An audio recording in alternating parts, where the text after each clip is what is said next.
போதைப் பொருட்களற்ற சமூகத்தை உருவாக்க அடியெடுத்து வைப்போம். Be a part of the movement for a drug-free society. SNRN Marathon. Register now. குறைந்த விலை, நிறைந்த தரம். தங்கள் தேவைகள் அனைத்தும் ஒரே இடத்தில். ஜெயச்சந்திரன். ரெட் ஜெயன்ட் மூவிஸ் தயாரிப்பில் கிருத்திகா உதயநிதி இயக்கத்தில் ஜெயம் ரவி, நித்யா மேனன் நடிக்கும் காதலிக்க நேரம் இல்லை பொங்கல் முதல் திரையரங்குகளில். நீங்க ஆட்சி எங்க கிட்ட கொடுக்கும்போது எத்தனை லட்சம் கோடி கடன்? எடப்பாடி பழனிசாமி இதை பேசணுமா இல்லையா?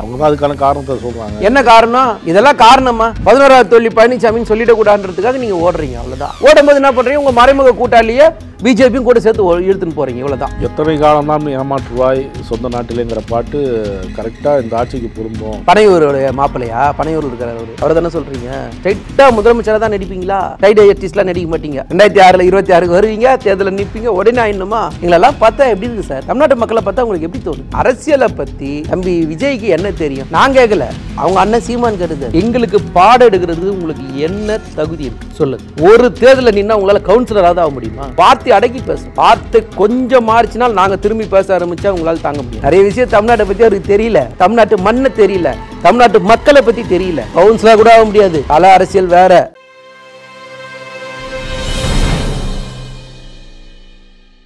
நக்கிர நேயர்களுக்கு வணக்கம். இன்று நம்முடன் கருத்துக்களை பகிர்ந்து கொள்ள இணைந்திருக்கிறார் திமுக செய்தி தொடர்பாளர் மதிவாணன் அவர்கள். வணக்கம் சார். வணக்கம். ஈரோடு கிழக்கு சட்டமன்ற தொகுதி இடைத்தேர்தல். திமுக நீங்க வேட்பாளரை வச்சு பணியில் செஞ்சிட்டு இருக்கீங்க. எதிர்கட்சிகள் தேர்தலை புறக்கணிக்குது.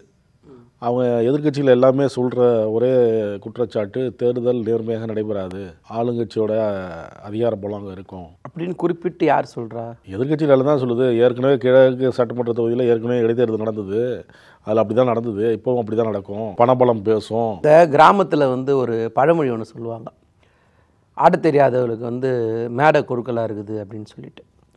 அந்த மாதிரி உங்களுக்கு தோல்வி பயத்துக்கு நீங்கள் ஏதோ பேசணும்னு பேசினா என்ன அர்த்தம்? என்ன கேட்குற, ஒரு ஆட்சி, மக்களுக்கான ஒரு ஆட்சி நடக்குது, தொடர்ச்சியாக 100% வெற்றியை இந்த மக்கள் தளபதிக்கு கொடுக்குறாங்க, இந்தியா கூட்டணிக்கு கொடுக்குறாங்க.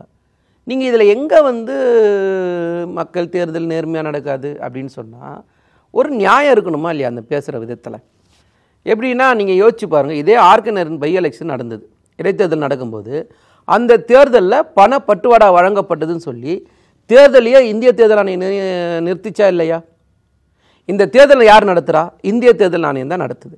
இந்த இந்திய தேர்தல் ஆணையத்தை யாரோட கட்டுப்பாட்டில் வச்சிருக்கிறது? மோடியோட கட்டுப்பாட்டில். ஆணையம் தேர்தல் நடத்தினாலும் இடைத்தேர்தல் நடக்கக்கூடிய ஈரோடு கிழக்குல பணியாற்றக்கூடிய அதிகாரிகள் இங்க மாநிலத்தை சேர்ந்தவங்க தான், இவங்க அதிகாரத்துக்கு கீழே இருக்கிறவங்க தான் அப்படிங்கிறாங்க. யார் சொல்றது? பாஜக சொல்றாங்க. இப்போ இந்த பாஜக அதுக்காக தான் கேட்டேன். அப்போ நீங்களே உங்க கீழே இருக்கிற இந்திய தேர்தல் ஆணையத்தை அவமானப்படுத்துறதா தோணலையா உங்களுக்கெல்லாம்? கொஞ்சம் சொல்லுங்க. அப்போ நான் என்ன கேட்கறேன்னா, எந்த தேர்தலையும் புறக்கணிக்காது பாஜக. இந்திய அளவில் இடைத்தேர்தல் வந்தாலும் பொது தேர்தல் வந்தாலும் எந்த தேர்தலையும் புறக்கணிக்க மாட்டாங்க. அப்படி ஏற்பட்ட பாஜக இந்த தேர்தலை புறக்கணிக்குதுன்னா பார்த்துங்க, மக்கள் அந்த அளவுக்கு சிரமப்படுத்த வேண்டாம் அப்படின்ட்டு தான் நாங்கள் புறக்கணிக்கிறோம். 2026 நிலைமை மாறும் அப்படிங்கிறாரு பாஜக மாநில தலைவர். பாஜகவை இந்த மக்கள் புறக்கணிச்சு ரொம்ப நாள் ஆச்சு. அதை உணராமல் பாஜக இங்கே பேசுதுன்னா பாஜகவுக்கு கல நிலவரம் தெரியலன்னு அர்த்தம். முதல். ரெண்டாவது, நீங்கள் இந்திய தேர்தல் ஆணையத்தையே குற்றம் சொல்கிறதுன்றது மோடியை குற்றம் சொல்கிறதுக்கான சமம் அப்படின்னு மோடியை குற்றம் சொல்கிறாரா? ஏன்னா இந்த தேர்தல் ஆணையர் வரணுன்ட்டு இந்திய அரசியலமைப்பு சட்டத்தையே மாற்றி இந்த தேர்தல் ஆணையரை நியமித்தது யாருன்னா இந்த மோடி தான். வழக்கத்திற்கு மாறாக ஒரு சட்டத்தை எடுத்துன்னு அதனோட அடிப்படையில் இந்திய தேர்தல் ஆணையம் நியமிச்சிங்க.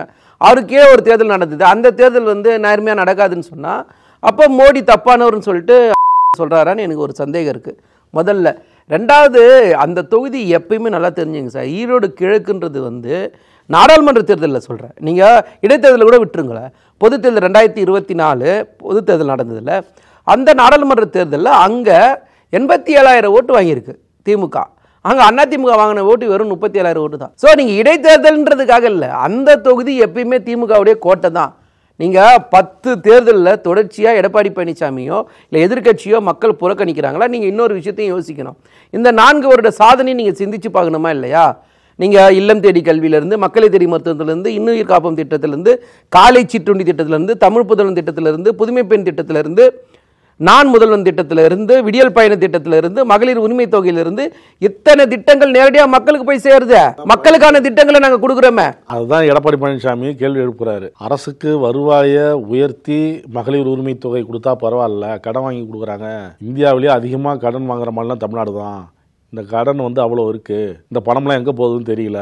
நான் எளிமையாக ஒரு கேள்வி கேட்குறேன். 2011 திராவிட முன்னேற்ற கழகம் எத்தனை லட்சம் கோடி கடனில் விட்டு போச்சு? நீங்கள் ஆட்சி எங்கள் கிட்ட கொடுக்கும்போது எத்தனை லட்சம் கோடி கடன்? எடப்பாடி பழனிசாமி இதை பேசணுமா இல்லையா?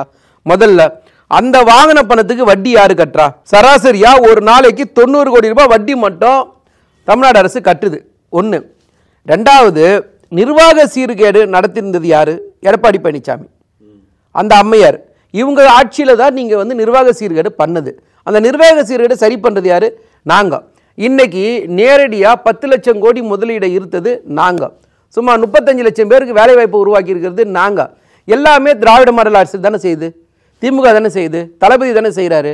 உங்களுக்கு எங்கே பிரச்சனை இருக்குது? நீங்கள் சொல்கிற மாதிரி ஒரு திட்டத்துக்காக ஒரு திட்டத்தை நிறுத்த முடியுமா? சொல்லுங்க அவங்கள.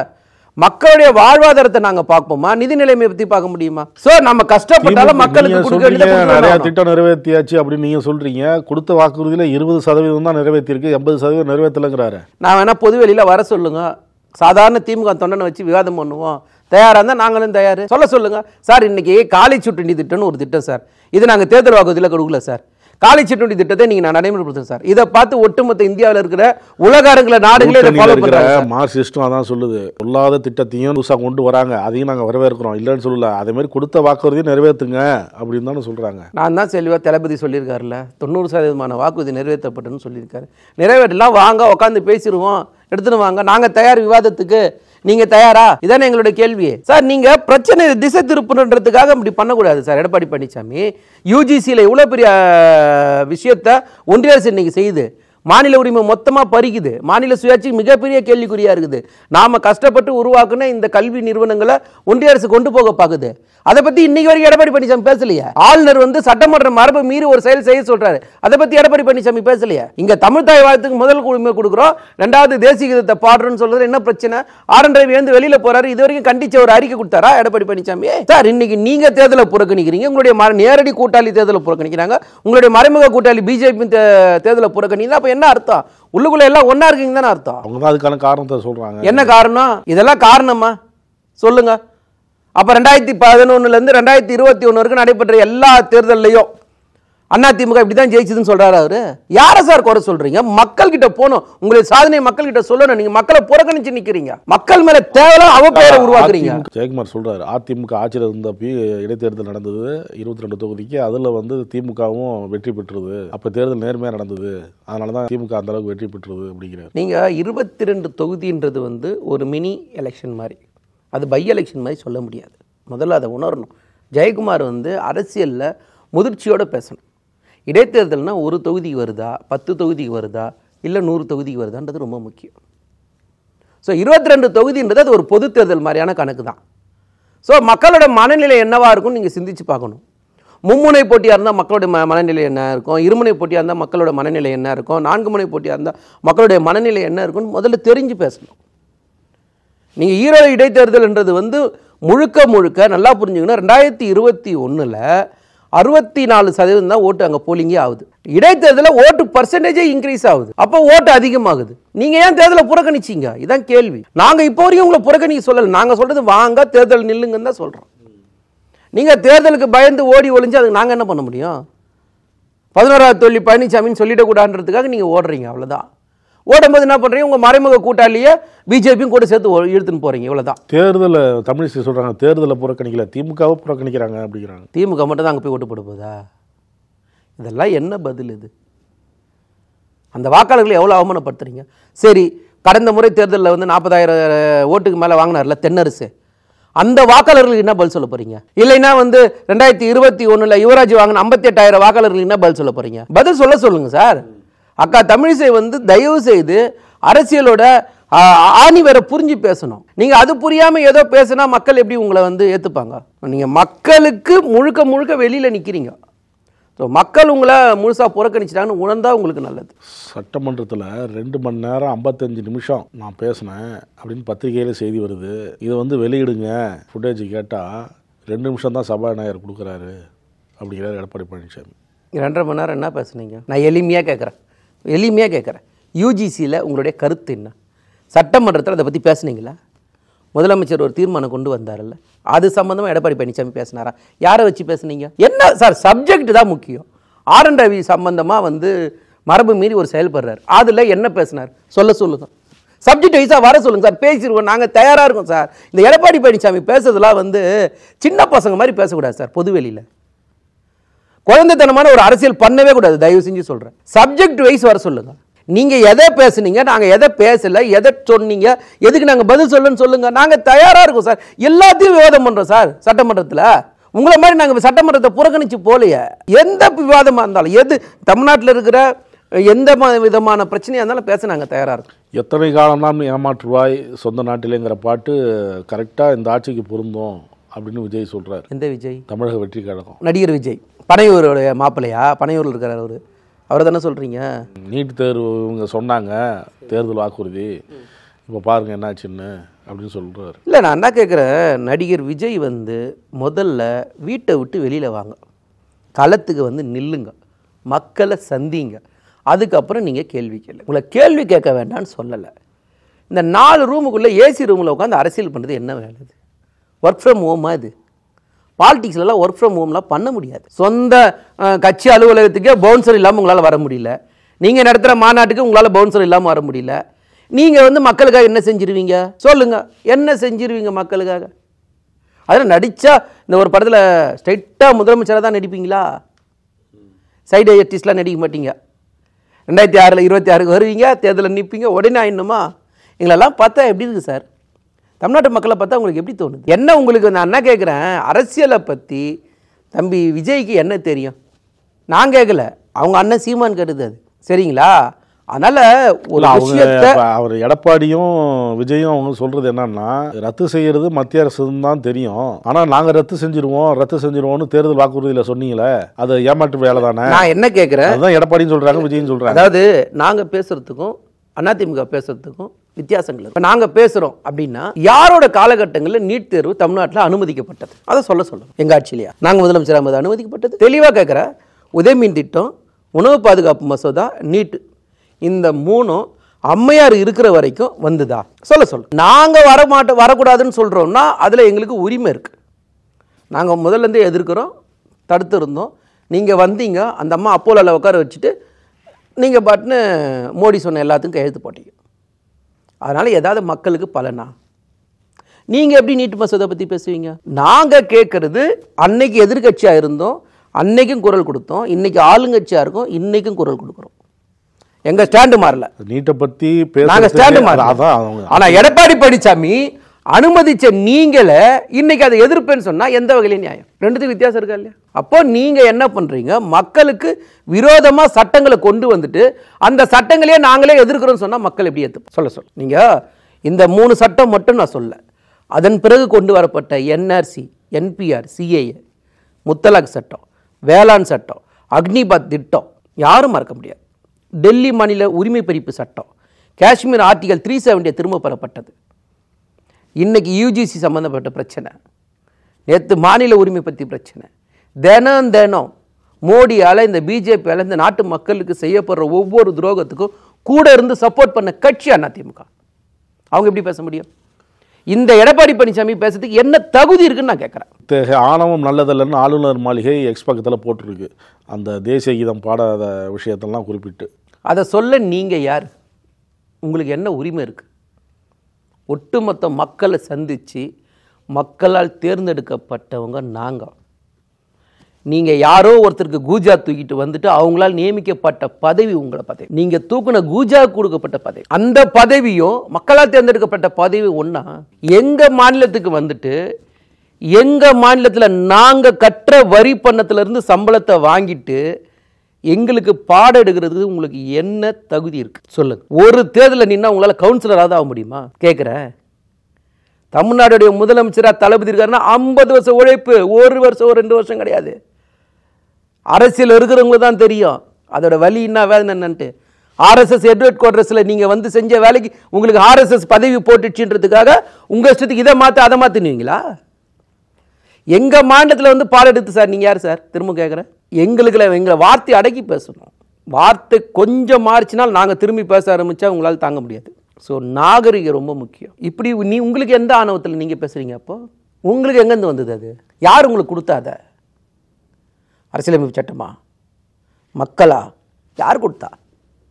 எப்படி பேசுகிறீங்க? இந்த விஷயம் அன்னைக்கோட முடிஞ்சிருச்சு. ஆளுநர் உரை அப்போவே இந்த விஷயம் முடிஞ்சிருச்சு. அவங்களும் அந்த ஆளுநர் தரப்பில் அறிக்கையெல்லாம் வெளியிடப்பட்டது. இப்போ இத்தனை நாள் கழிச்சு மீண்டும் இந்த மாதிரி போடுறாங்களே, அது என்ன காரணம் சார்? அரசியல்ன்றது வந்து சார், ஆர்.என். ரவி அவரை பொறுத்த வரைக்கும் என்னன்னா, அவர் ஒரு பிஜேபியோட பார்ட் டைம் மெம்பராகவே மாறிட்டார். எப்படியாவது எடுத்துட்டு அந்த பதவிக்கு வரணுன்ற அளவுக்கு அவருக்கு ஆசை வந்துடுச்சுன்னு நினைக்கிறேன். அதனால் என்ன பண்ணுறாருன்னா, அரசியல் விலகி நிற்க வேண்டிய ஆளுநர் தினம் அரசியல் பேசுகிறாரு. அரசியலுக்கோ ஆளுநருக்கோ சம்பந்தம் இல்லை. நிர்வாக பொறுப்பு, நியமிக்கப்பட்ட ஒரு பொறுப்பு, அவ்வளோதான். கரெக்டா? அந்த பொறுப்பில் இருந்துக்கிட்டு நீங்கள் எதுக்கு ஏதோ பேசுகிற மாதிரி பிஜேபியோட உறுப்பினர் பேசுகிற மாதிரி எதுக்கு பேசணும்? மக்களால் தேர்ந்தெடுக்கப்பட்ட முதல்வர் நீங்கள் எப்படி சார் பேசுவீங்க? அந்த வார்த்தையெல்லாம் பயன்படுத்துவீங்க? அது நல்லதா? யார் உங்களுக்கு இவ்வளோ தைரியம் கொடுக்குறா? நாக்பூர் ஹெட் குவார்ட்டர்ஸ் வருதா? சொல்லுங்கள். புக்கை கொடுத்தாங்களா, உரையை வாசிச்சோமா, போய்கிட்டே இருக்கணும், அவ்வளோதான் வேலை. உச்சநீதிமன்றம் பல வழக்கில் இதை சுட்டி காட்டியிருக்கு. மக்களால் தேர்ந்தெடுக்கப்பட்ட அமைச்சரவைக்கு தான் முழு அதிகாரம். எந்த இடத்துல ஆளுநர் அதை மாற்றிலாம் பேச முடியாது. எத்தனை வழக்கில்? கேரளா வழக்கில், மேற்கு வங்க வழக்கில், பஞ்சாப் வழக்கில், நாம போட்ட வழக்கில் உட்பட என்ன சொல்லியிருக்கு உச்சநீதிமன்றம்? அவர் ஒன்றாவது ஒழுங்காக அந்த பதவிக்கு கண்ணியத்துக்கு ஏற்ற மாதிரி ஒரு இடத்துல பேசியிருப்பாரா சார்? ஒரு இடத்துல சனாதனத்தை பற்றி பேசுகிறாரு, கால்டுவெல் பற்றி பேசுகிறாரு, திருவள்ளுவரை பற்றி பேசுகிறாரு, ரிஷிகளாலும் முனிவர்களால் இந்த நாடு உருவாக்கப்பட்டதுன்னு பேசுறாரு. திராவிட மாடல் காலாவதியான மாடல். யார் நீ? எதுக்கு? அதுல கல்விக் கொள்கை போதிய விழிப்புணர்வு இல்ல, புரிதல் இல்லைங்கிற. உனக்கு ரொம்ப புதியது இருக்கா? பேசுவோமா? பேசலாமா சார்? 5ஆம் கிளாஸ் படிக்கிற பசங்களுக்கும் 8ஆம் கிளாஸ் படிக்கிற பிள்ளைங்களுக்கும் 10ஆம் கிளாஸ் படிக்கிற பிள்ளைங்களுக்கு நீங்கள் பொது தேர்வு வைக்கிறீங்க. 3, 5, 8 இது பொது தேர்வு வைக்கிற வயசா? நான் தெரியாமல் தயவு செஞ்சு சொல்லுங்க சார். அப்போ என்னோட நோக்கம் என்ன சார்? அது குழந்தைங்க படிக்க விளையாடுற வேண்டிய இடத்துல நம்ம படிக்க வைக்கிறோம். அதை கொஞ்சம் கொஞ்சமாக மோல்ட் ஆகி சார். இப்போது நான் 10வது படிக்கும்போது எனக்கே ஒரு மைண்ட் செட்டில் இருந்தது. அதுக்கப்புறம் நான் பிபிஏ முடிச்சு, எம்பிஏ முடிச்சு, பிஹெச்டி கட்டத்தில் இன்றைக்கி நிற்கிறேன். எனக்கு இன்னும் படிக்கணும்னு தோணுது, இன்னும் டபுள் டிகிரி வாங்கணுமான்னு தோணுது. ஆனால் என்னோட 15 வயசில் நானே அப்படி இல்லை. அப்படி தானே எல்லாரும் இருப்பாங்க. அந்த வயசுக்கு ஏற்ற மாதிரி தானே. இப்போ புதிய கல்விகளை புரியல, நான் பொது தேர்வு வைப்பேன்னா எப்படி வைப்பேன்? அந்த குழந்தை படிக்குமா? எனக்கு புரியல. நீங்கள் அப்போ என்ன நினைக்கிறீங்க? ஃபைல் பண்ணி வீட்டுக்கு அனுப்பிச்சிடணும், அதானே? படிக்கக்கூடாது. இன்னைக்கு உயர்கல்வியில் நம்பர் 1 மாநிலமாக தமிழ்நாடு இருக்குது, 57%. தேசிய சராசரி 27% தானே சார்? ஆர்.என். ரவி பேசுகிற அவர் பிறந்த ஊரில் எத்தனை கல்வி நிலையங்கள் இருக்குன்னு பேசிடுவோமா? எத்தனை இன்ஜினியரிங், எத்தனை ஆர்ட்ஸ் அண்ட் சயின்ஸ், எத்தனை டாக்டர், எத்தனை பல் டாக்டர், எல்லாத்தையும் பேசுவோமா? என்ன பேசுறீங்க? வந்தோமா, வேலையை பார்த்தோமா, சம்பளம் வாங்கினோமா, வீட்டுக்கு போயின்னே இருக்கணும். அதை விட்டுட்டு தேவையில்லாத விஷயத்துல தலையிடக்கூடாது. பல ஆளுநரை பார்த்த கட்சி, சரிங்களா? நிறைய விஷயம் தமிழ்நாட்டை பற்றி அவருக்கு தெரியல, தமிழ்நாட்டு மண்ணை தெரியல, தமிழ்நாட்டு மக்களை பற்றி தெரியல. அரசியலமைப்பு சட்டம் உங்களுக்கு பவர் கொடுக்கல, இந்த மக்களும் உங்களுக்கு பவர் கொடுக்கல. யாரோ ஒருத்தர் உங்களுக்கு பவர் கொடுத்துருக்காங்க. நாளை காலையில் அவங்க நினச்சாங்கன்னா உங்கள் பவர் போயிடும். அதனால் நீங்கள்லாம் எங்களுக்கெல்லாம் அப்படிலாம் பவர்லாம் போகாது. திரும்ப நாங்கள் மக்களை சந்திப்போம். திரும்ப எங்களை மக்களை ஆதரிச்சாங்கன்னா நாங்கள் தான் திரும்ப முதலமைச்சர். உங்களால் சொல்ல முடியுமா? கவுன்சிலாக கூட ஆக முடியாது. கல அரசியல் வேறு, சரிங்களா? நமக்கு பெரிய பங்களா கட்சிச்சு அரண்மனை மாதிரி வாழ்கிறோம், 10 கை நீட்டினா 10 வேலைக்காரங்க இருக்காங்கலாம் பேசக்கூடாது. தூக்கி போட்டாங்கன்னா ஒன்றும் இல்லாமல் ஆகிடுவோம். அதனால் தயவு செய்து அந்த பதவிக்குரிய மரியாதையும் கண்ணியத்தையும் காப்பாற்றணும். எங்களுக்கு பாடம் எடுக்கிறத தயவு செஞ்சு நிறுத்துங்க. எங்களுக்கு தெரியும் சட்டம்னா என்ன, மக்கள்னா என்ன, ஆட்சினா என்ன, அதிகாரம்னா என்ன, அதை எப்படி நடைமுறைப்படுத்தணும்னு எங்களுக்கு தெரியும். எங்களுக்கு தயவு செஞ்சு பாடம் எடுக்காது. கருத்துக்களை பகிர்ந்துள்ளதற்கு நன்றி சார். நன்றி. நக்கீரன் டிவிக்கு சப்ஸ்கிரைப் செய்யுங்கள். உங்கள் ஆதரவே எங்கள் பலம். ஆசிரியர்களுக்கு நண்பனாகவும் மாணவர்களுக்கு ஆசானாகவும் திகழும் தேர்வு வழிகாட்டி. ஒவ்வொரு பாடத்திற்கும் அனுபவமிக்க ஆசிரியர்களின் துல்லியமான தெளிவான விடைகள். CNC இருக்கு, தேர்வு பயம் எதற்கு? இது தீரன் பப்ளிஷிங் ஹவுஸ் விற்பனை வெளியீடு.